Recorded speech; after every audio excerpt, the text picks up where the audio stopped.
et du Fils et du Saint-Esprit. Amen.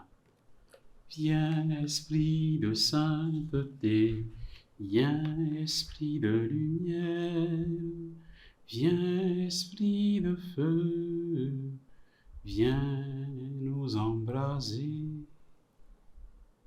Nous sommes aujourd'hui le mercredi 23 mars. Évangile de Jésus-Christ selon Saint Matthieu. En ce temps-là, Jésus disait à ses disciples, « Ne pensez pas que je sois venu abolir la loi ou les prophètes. Je ne suis pas venu abolir, mais accomplir. Amen, je vous le dis, avant que le ciel et la terre disparaissent, pas un seul iota, pas un seul trait ne disparaîtra de la loi jusqu'à ce que tout se réalise. Donc, celui qui rejettera un seul de ces plus petits commandements et qui enseignera aux hommes à faire ainsi, sera déclaré le plus petit dans le royaume des cieux. Mais celui qui les observera et les enseignera, celui-là sera déclaré grand dans le royaume des cieux. » Acclamons la parole de Dieu. Louange à toi, Seigneur Jésus.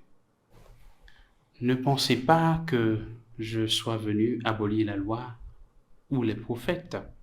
Je ne suis pas venu abolir, mais accomplir. Frères et sœurs, Jésus vient accomplir ce qui était annoncé par la loi et les prophètes. Il n'y a pas de contradiction, mais il y a accomplissement. Les contradictions apparentes que souvent beaucoup de chrétiens ou de lecteurs de la Bible voient, parce que beaucoup le font, dit tel verset contredit tel autre. Il y a ceci que la Bible dit, mais son contraire se retrouve encore dans la même Bible. C'est ce qu'on voit souvent de façon apparente.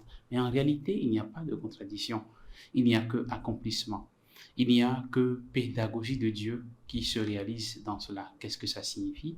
Ça signifie que ce qui était dit avant, mais cela se comprend mieux avec Jésus.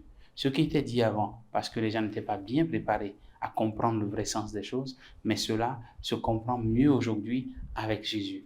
Si avant, on disait œil pour œil, dent pour dent, parce que c'était une façon de limiter les dégâts, une façon de ne pas ouvrir les portes au mal, alors Jésus vient annoncer après la loi de l'amour. Dieu ne nous a pas créés pour que nous puissions nous rendre justice, mais pour que nous puissions nous aimer les uns les autres. Aimez-vous les uns les autres comme je vous ai aimé. Voilà un peu pour donner un exemple. Un autre exemple dans la vie ordinaire, pour nous qui avons été à l'école, au cours primaire, il y a des choses qu'on ne pouvait pas faire. Quand on dit 2 moins 3, on te dira au cours primaire, ce n'est pas possible. Mais quand tu vas aussi au collège, en 6e ou 5e, on peut faire une telle opération. C'est la même chose pratiquement qui se fait avec Dieu. Donc des choses qu'on n'arrivait pas à faire avant, mais qu'au fur et à mesure que le temps passe et que les gens découvrent davantage qui est Dieu, alors ils comprennent mieux qui il est. C'est la pédagogie de Dieu. Il n'y a donc pas de contradiction.